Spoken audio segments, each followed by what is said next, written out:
Welcome to Canada's most irreverent talk show. This is the Andrew Lawton Show, brought to you by True North. Hello and welcome to you all, Canada's most irreverent talk show, the Andrew Lawton Show on True North. Before we get into it, I just have to share with you the sudden realization I've learned about my wife, which is that she has this. Okay, let me take a step back here. So I for like several hours today, I've had a headache, which is of no interest to anyone except for its necessary setup to the story here. And I don't get headaches a lot, but when I do, it's like I'm in caffeine withdrawal because I haven't had a coffee, or I haven't eaten, which, believe it or not, does actually happen from time to time that I forget. And so I, like this morning and at lunch, I had coffee, I ate, and the headache didn't go away. So moments before the show, I realized that maybe I need a pharmaceutical intervention, and let me just run and try to see if we have Tylenol. And I went to where I believed the Tylenol are kept in my home, and I found that my wife has been collecting basically Tylenol from around the world anytime we've traveled. So there was there's a paracetamol. So this was, we were in Italy like 2 years ago. So this has still lingered in, paracetamol is what they call acetaminophen in Europe. This one is German, paracetamol tabletten. So this one I would have been from Austria or something. And then this one, which I saw, is can you make out the Arabic script? I believe that means paracetamol in Arabic.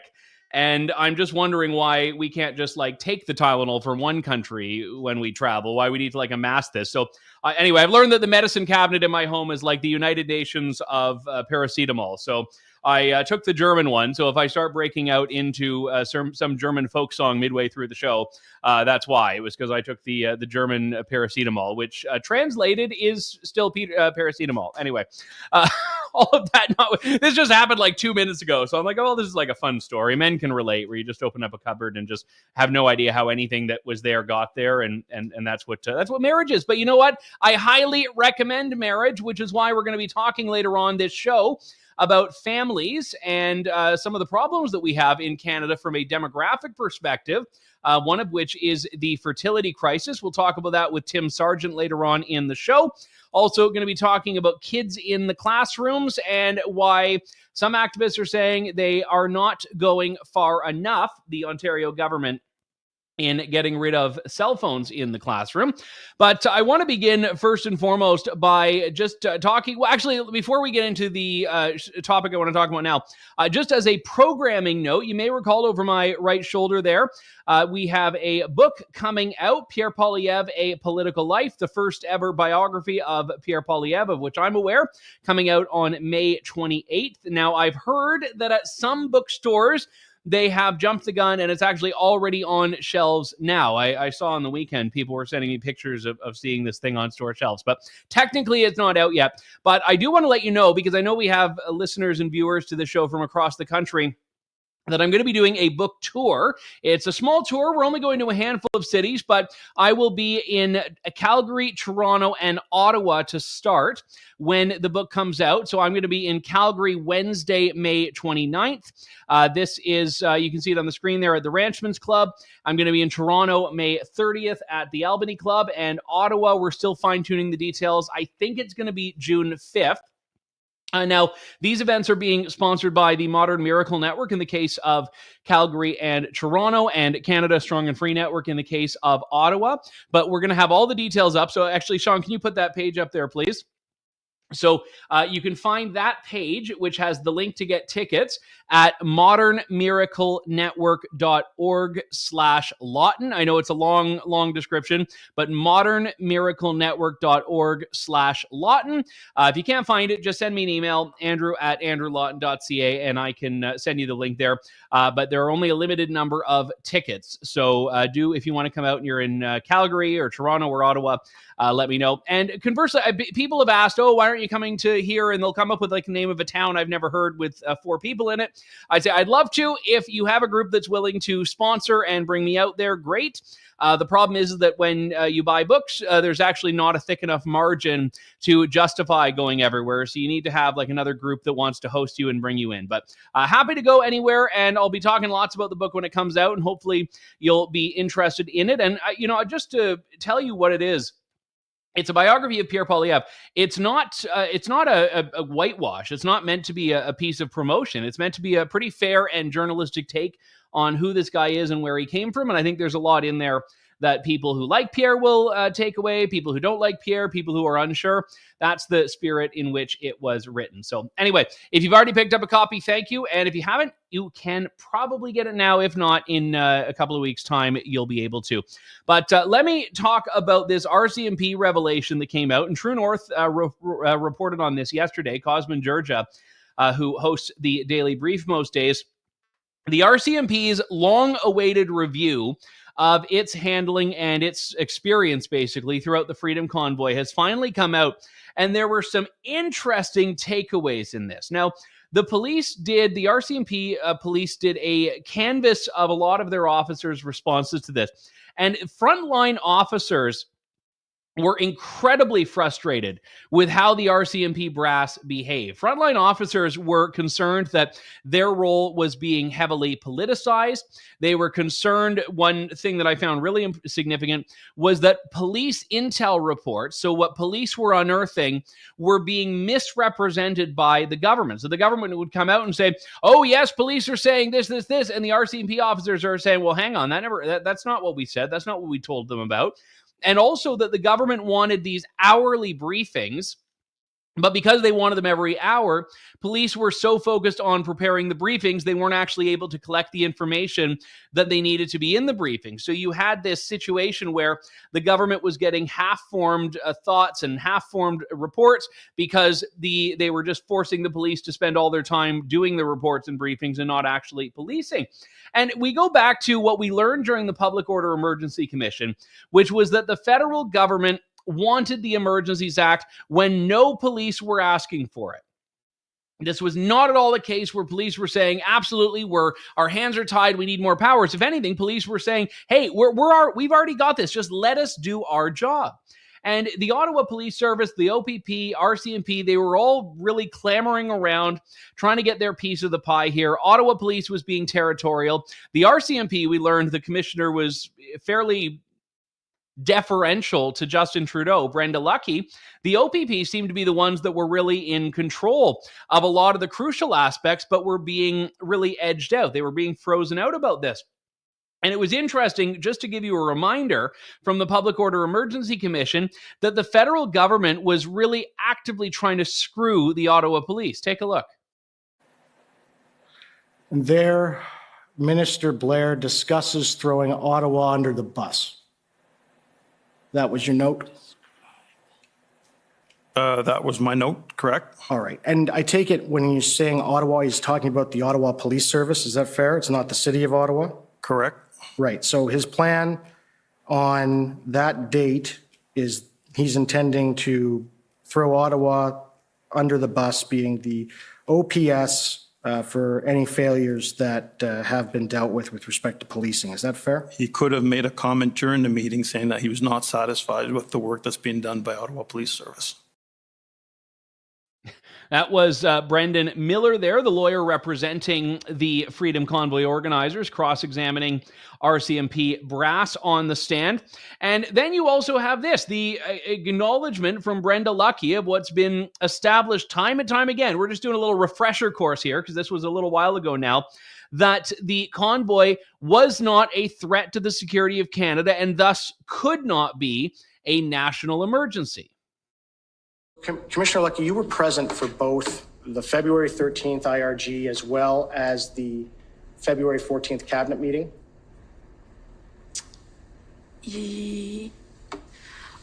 Yes, I think the cabinet meeting was on the 13th. And well, and so the IRG meeting, they, according to the text messages and the messages that we've reviewed, they never even asked you to speak. Definitely not at the cabinet meeting, and what I did do, I don't think I spoke at either. I thought I did because I had speaking notes, but I did brief the minister before that meeting. Right. And the minister never asked you what your opinion was with respect to whether or not there was a Section 2 CSIS Act security threat. Is that correct? In respect to what? Whether or not there was a threat under Section 2 as defined in the CSIS Act, if there was a threat to the security of Canada. No, he would have to ask CSIS. Right. And CSIS, you're aware, told him that there wasn't. That's what I've been told. So if... You're going to have to. Thank you. Those are my questions. So that's just, again, to bring us up to speed here and where we are now. And you look at this report that came out, and it's 92 pages. So if you're looking for some, I don't know if enjoyable is the right word, but if you're looking for some interest, I mean, even interesting is a bit, I'll try to give you the highlights here. But if you're looking for some reading anyway, you can look it up yourself. It's linked to in True North's story on this yesterday. But I want to read one of the paragraphs here. The Government of Canada's demands for hourly briefings left no time for intelligence units to prepare an assessment, nor to collect the most up-to-date information. Former Commissioner Brenda Lucky provided joint ministerial briefings to several ministers before the Freedom Convoy arrived in Ottawa, and then daily from January 30th to February 23rd. Updates were also shared, and it goes on and on and on and on and on. And they're basically saying that the RCMP needs to have a better way of sharing information because this was just not working because of the government's demands. But then you also have this line here. Some Government of Canada partners would misrepresent information or misattribute third-party information as police information.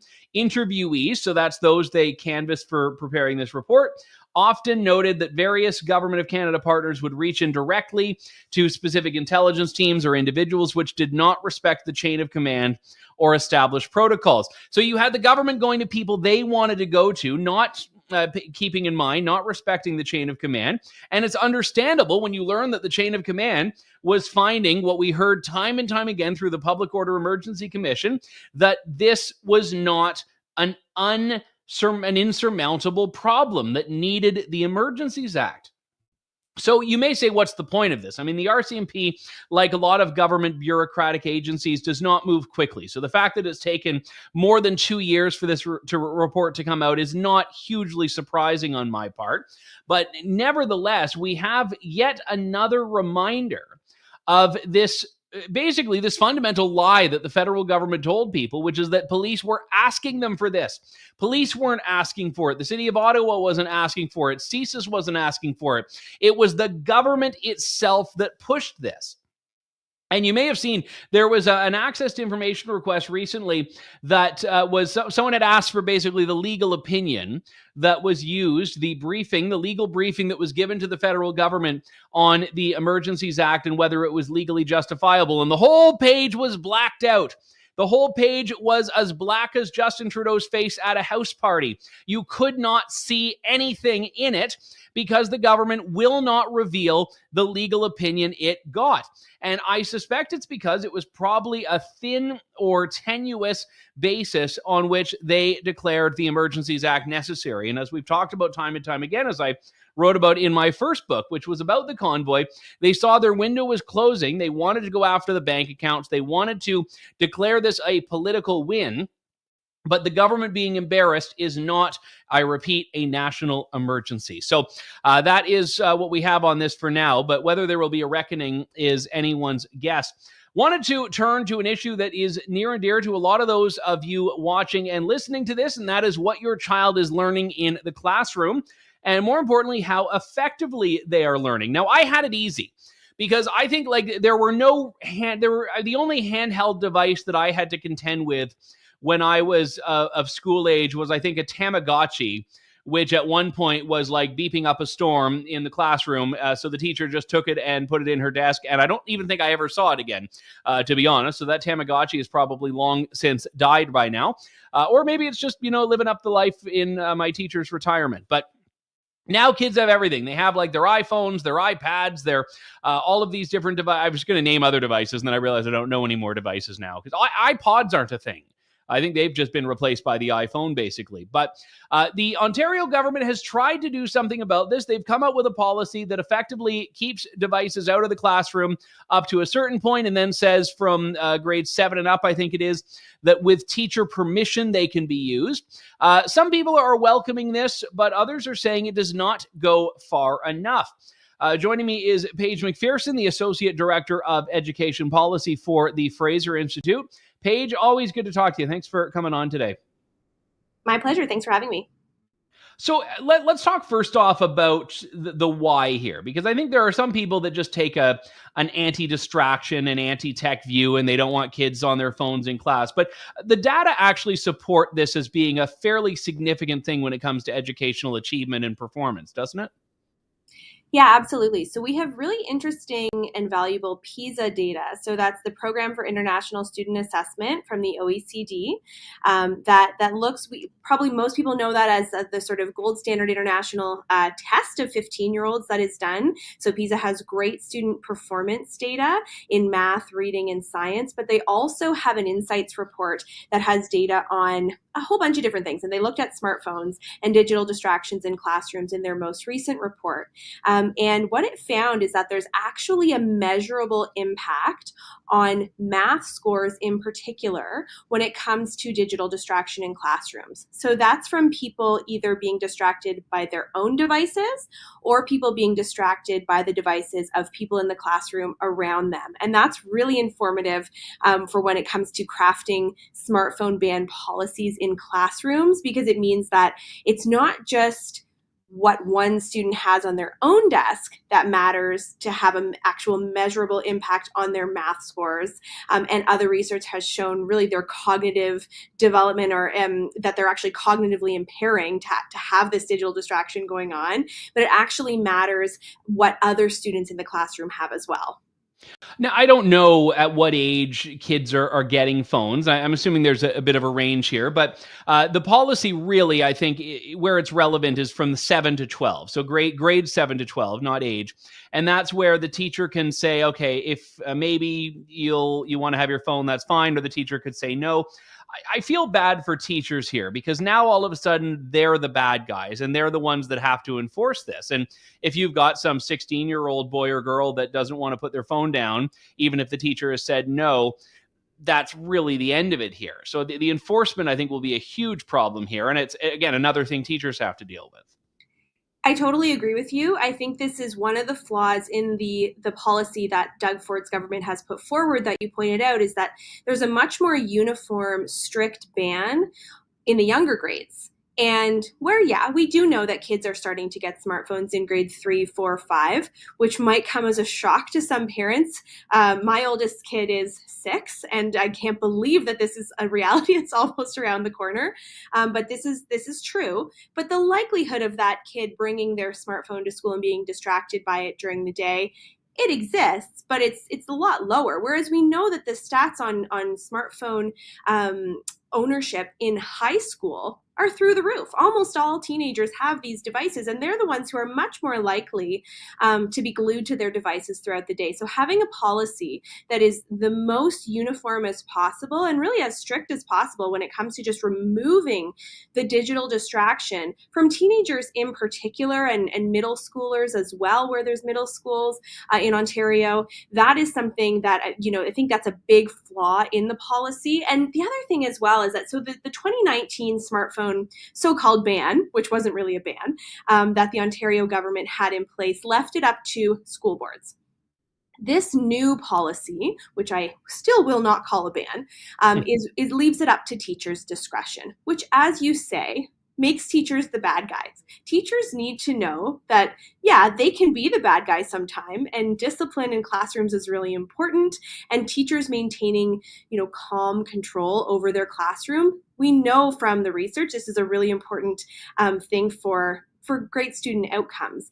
But teachers also need to know that they're supported by their administration, principals, school boards, and the provincial government, so that they can say to kids, look, this is the policy, it is what it is. with very few exceptions. Like, for example, kids that need to check for medical reasons, if they're monitoring their blood sugar, they need their cell phone to help in that. Okay, there's going to be some exceptions, but as uniform and blanket as the ban can be, so that it takes it out of teachers' hands, stops teachers from surveilling and nagging throughout the day, I think the better the policy will look.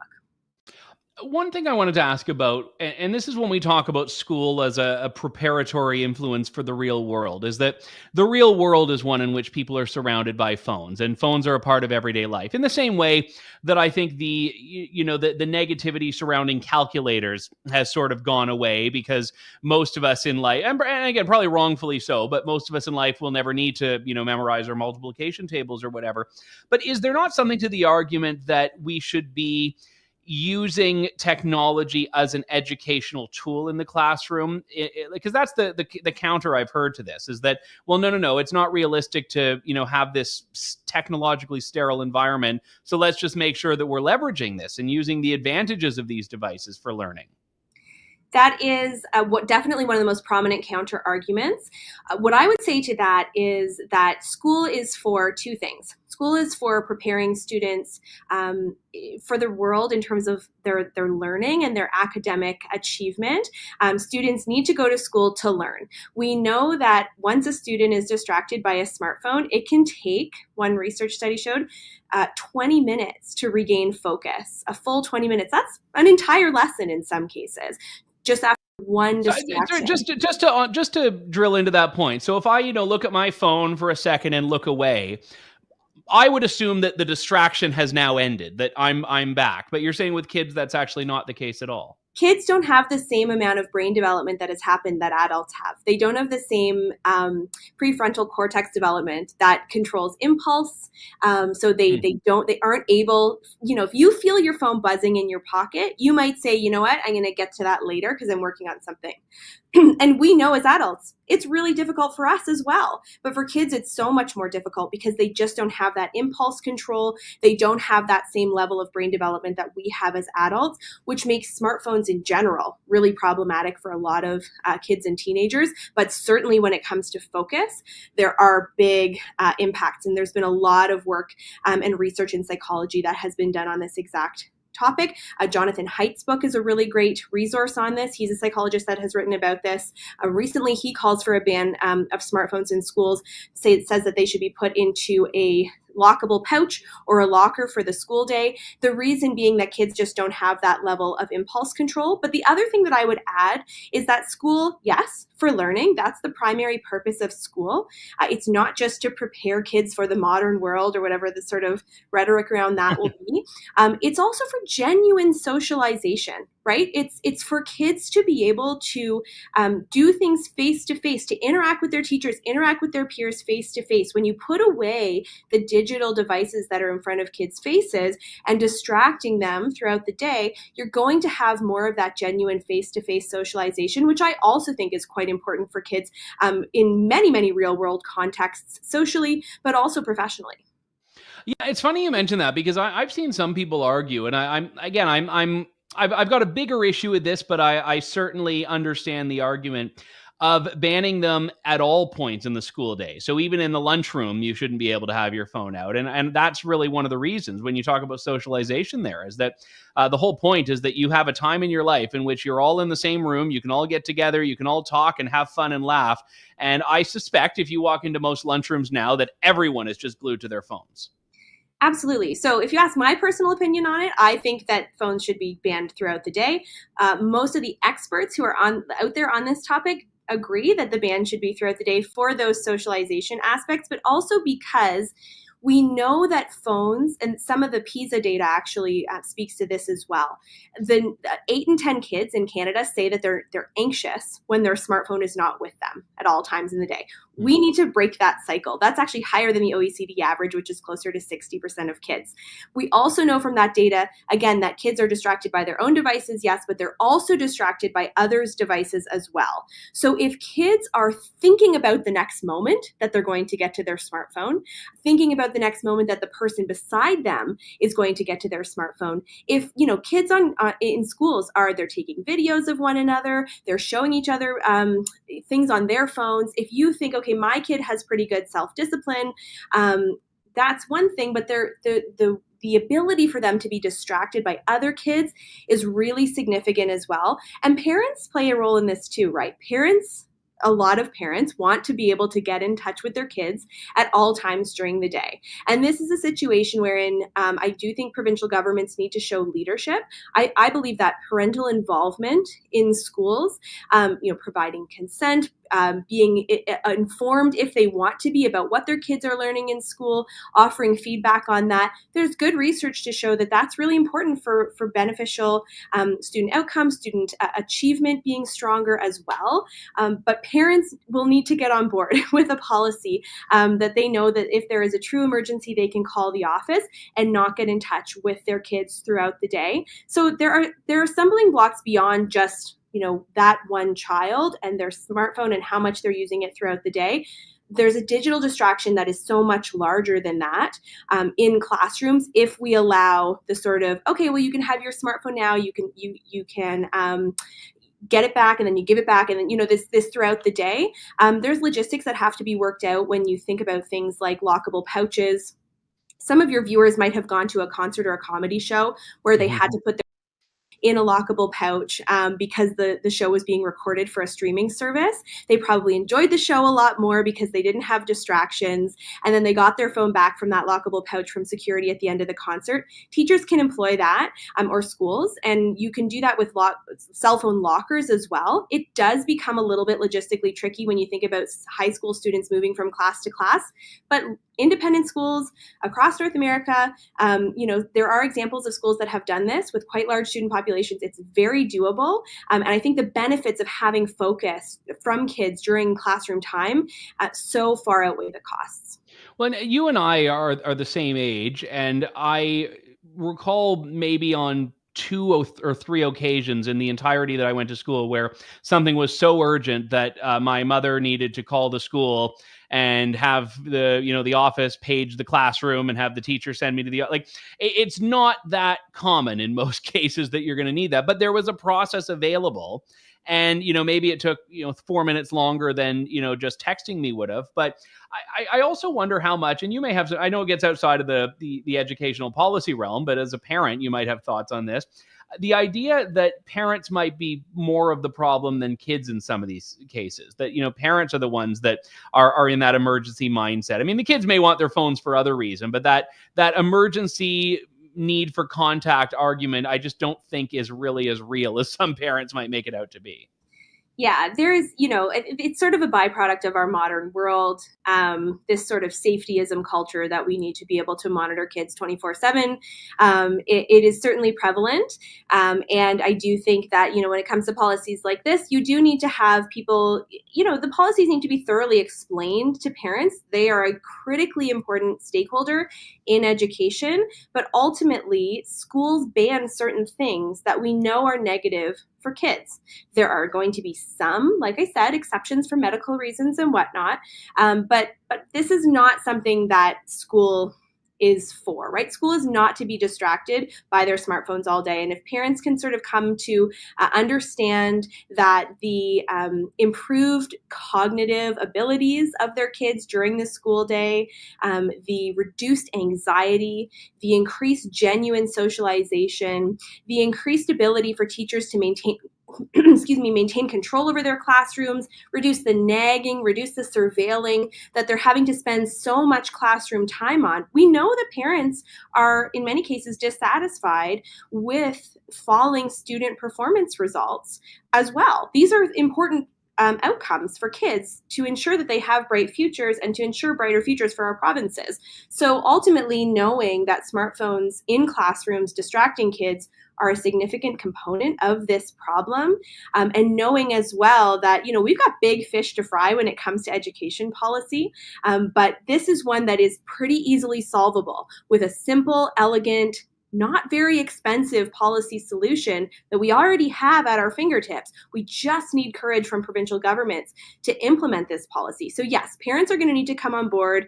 We have to push back against that safetyism culture just a little bit when it comes to this, but knowing that that parents can get in touch with their students if needed, perhaps keeping in mind that a consistent engagement between schools and parents, so parents can feel very involved in that process. That's an important component of education too. But everybody kind of acknowledging that this is an issue that we can very easily solve, because all of our kids deserve an environment in their classrooms that is free of digital distraction.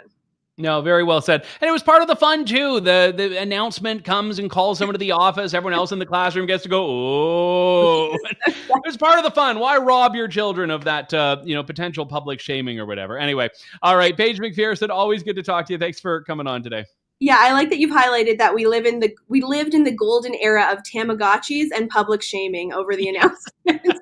Yes, my Tamagotchi, I think, lived like 14 days. It was like my first experience at loss and heartbreak, I think. But right. Anyway, set me up well for the future.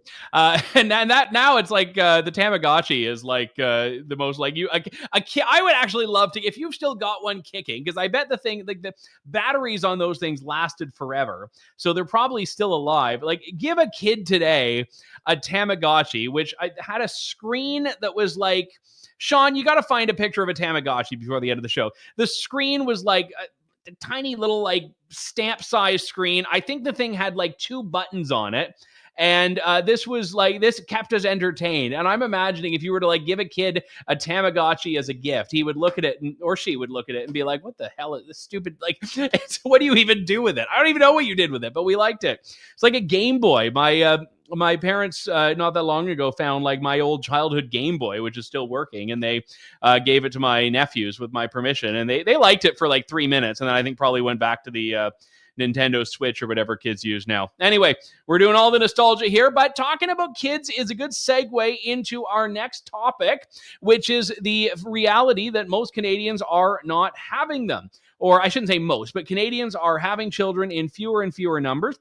And I would say fewer and fewer young Canadians are coupling up and actually building that basis of a family that might in turn have children. We have a fertility rate that is well below replacement, and no one from a policy perspective has really decided to tackle this head on, which is why we end up talking about this in the context of immigration as a population growth mechanism, because there are not Canadian families having kids with enough numbers to increase the population that way. It's a third rail in politics and policy. We talked about it a little while ago with Ginny Roth when we caught up at the Canada Strong and Free Network conference, but it was delved into in a very thoughtful piece that was published at The Hub. We are not taking Canada's fertility crisis seriously enough. The author of that is Dr. Tim Sargent, who's a distinguished fellow with the Centre for International Governance Innovation, and also the Deputy Executive Director at the Centre for the Study of Living Standards. Tim, it's good to talk to you. Thanks so much for writing this and for coming on today. Thanks for having me, Andrew. So let's begin by talking about the term crisis here. And why is this, in your view, something we can call that? Well, for me, it's a slow motion crisis, but it's a crisis nonetheless. If you have a society that's basically not reproducing itself, that's not a society that's probably going to exist over the very long term. And it's a little bit like boiling the frog. We've had below replacement fertility rates for quite some time, but we've seen just in the last 10 years, our fertility rates gone from 1.6, which wasn't great, but was a similar level to countries like the UK, the US, and now it's down to 1.3, and it's dropped quite rapidly. And this is something that started before COVID, so it's related to something I think quite deep-seated in our society. One of the things that I find interesting is that we used to, people that talk about this issue and look at this issue, look at Japan as being the worst of the worst. Japan has always been the standout example of a country with a true fertility crisis, and they're at 1.3. So we're at really what we've always looked at as being the worst in this around the world.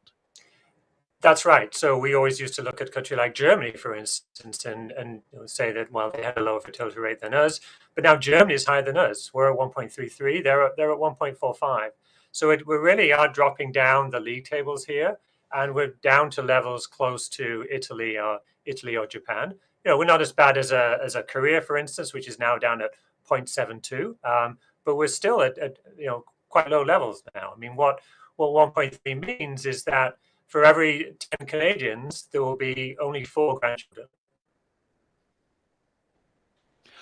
Now, the one thing, I mean, there are two aspects to this. There's the domestic picture, and then there's the global picture. And the one thing that we fail to take into consideration, even if you say, okay, well, Canada can perhaps grow its population by immigration, well, that still isn't changing the global crisis that we see unfolding, because this is happening around the world. Countries like Hungary that have really, as a matter of government policy, tried to right this trend are in short supply. What do you think that is? Is it that countries are just uninterested in talking about this issue because there is because they just are scared of it, they're afraid of the politicization of it, or is it that no one has found a solution? I mean, I think it's both. I mean, some countries, I mean, Hungary is one, but of course, even in Canada, if you look at Quebec, for instance, in the late 1980s and early 1990s, they were introducing policy to encourage people to have more children. I mean, partly, I think nobody wants to be seen to be telling women how many children that they should have. Nobody wants a sort of a Handmaid's Tale kind of society. But the reality is, if you actually ask women how many children they want, they will generally say more than 2. On average, it's a little bit more than 2. That's true not just in Canada, but across the Western world. So then the question is, why aren't women having more children, even though they say that that's what they want? Urbanization, I think is a key factor here. Obviously, people have more money. They're likely to find leisure pursuits and things, ways to spend that money rather than starting a family. If you look at countries around the world, I mean, nobody's had huge success. Even in a country like Hungary, where now, if you're a woman and you have 4 children, you don't pay any income tax, which sounds, I think, pretty attractive to a lot of us. They've managed to move their birth rate up, but they're still significantly below fertility. Countries like Poland have tried this as well, at least tried to increase fertility. So we're seeing, perhaps doing a little bit better. Quebec, when it had its baby bonus, did see its fertility rate tick up from around about 1.4 to around about 1.6, 1.7. So countries do seem to have some success on the margin, but the only advanced country now that has an above replacement rate fertility is Israel. And of course, there's some very special circumstances around Israel. There's a wicked problem aspect here in that you have a number of different, influencing factors here, and you could tackle one and not the other. I mean, one that you touch on in your study is the delay in many young Canadians in leaving home.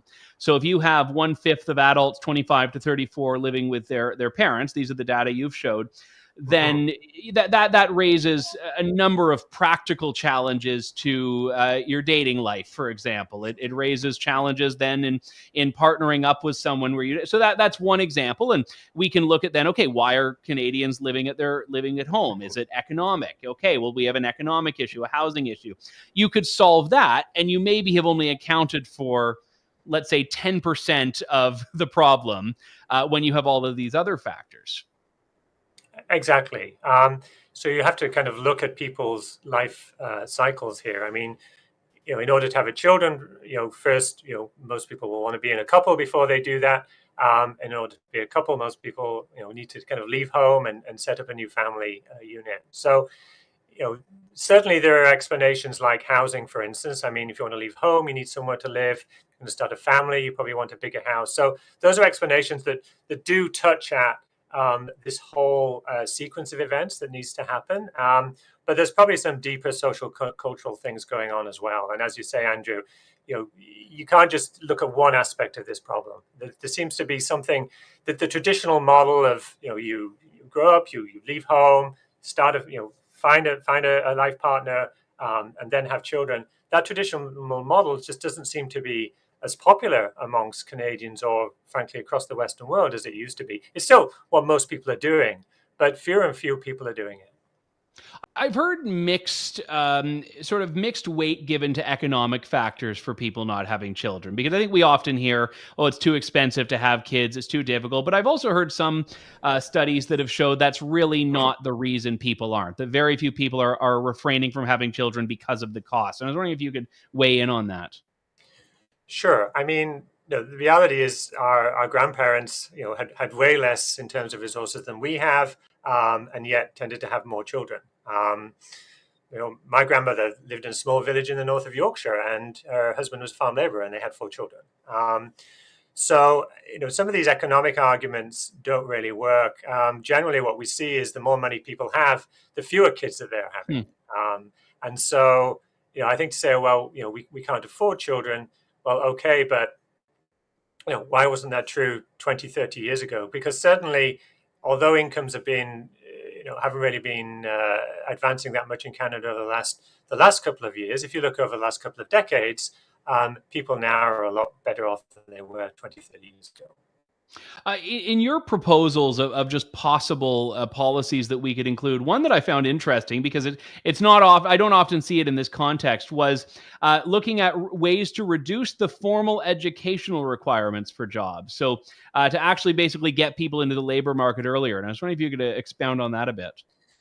Sure, because I think one thing that's happening is people are spending longer and longer in formal education, and particularly for women, that's a problem because fertility for women starts to fall after the age of 30 and falls quite significantly after the age of 35. So the more time you're spending in formal education, and people usually, for obvious reasons, want to put off starting a family until they've completed their formal education. Often you want to get the kind of that first job, get your first step on the career ladder before having a family. So all of that is narrowing the window that people have to start a family and have children. And so I think we do need to ask ourselves as a society, do we necessarily need the credentials? Do we need people to be spending quite as long in formal education as they currently do? Canadians we're a very, very educated society, and that's a good thing. But we now have so many people going to university. Certainly a number of researchers have raised the idea that we may just be getting into a bit of a rat race. Think of medical school, for instance. Huge number of people applying to medical school, and so you can be choosier about who you take. In times gone by, it may have been just enough to have had a medical degree, but now people want you to do another degree first, and then maybe a master's degree, and then maybe some other training as well before you even get into medical school, which is to say nothing about the amount of time that you have to spend there. So it's what economists call credentialism. So the idea is that university often just simply acts as a way to filter people according to ability, and spending 5 years there as opposed to 3 years isn't necessarily improving your human capital. What employers are just using university as a sorting mechanism, which is all very well, but it means that more and more of people's reproductive years are being spent going and getting these credentials. Well, and there's also been a decline of careers. I mean, we've all heard sort of the rise of the gig economy. And I think that, Right. the gig economy in some ways has been a positive. It gives people opportunities and flexibility and whatnot. But a lot of that is not coming about because someone has chosen to engage in gig work. It's because it's been available to them. And that idea, I mean, not that we're ever going to go back to the days where, you start at a company and you're there for 40 years and you retire and it's great. Like, I think that era is pretty much over. But the inability for a lot of people, or the apparent inability to Right. find a career that gives them that stability, is, I think, not helping.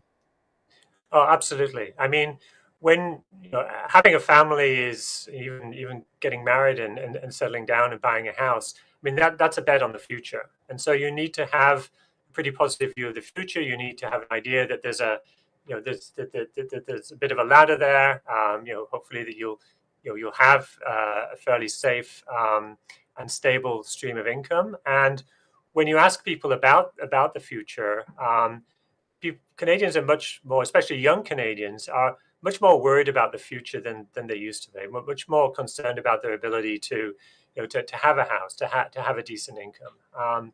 And so, as you say, Andrew, yes, people may be making enough now, but will that stream continue in the future? People just aren't as sure of that as they might have been 20, 30, 40 years ago when the labor market looked quite different. Well, it's a fascinating piece in The Hub, and if that is not enough for you, you should go and read the actual report in the Macdonald-Laurier Institute, which is 56 pages, but very readable and I think very significant.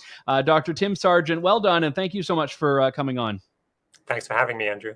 All right. Well, that does it for us for today. Let me know your thoughts. And just before we go, I'm in shameless promo mode today. So let's throw that event page up. My book tour starts in just a couple of weeks, courtesy of the Modern Miracle Network and Canada Strong and Free Network, starting in Calgary, and then Toronto, and then Ottawa, and perhaps some other cities. I have an event in London. I have an event coming up in Norwich, but that one hasn't been announced yet. But I guess I've just announced it, but I can't remember the date offhand. But if you want details about those, the website is modernmiraclenetwork.org/Lawton. Hope to see you out there and get a copy of this bad boy behind me there.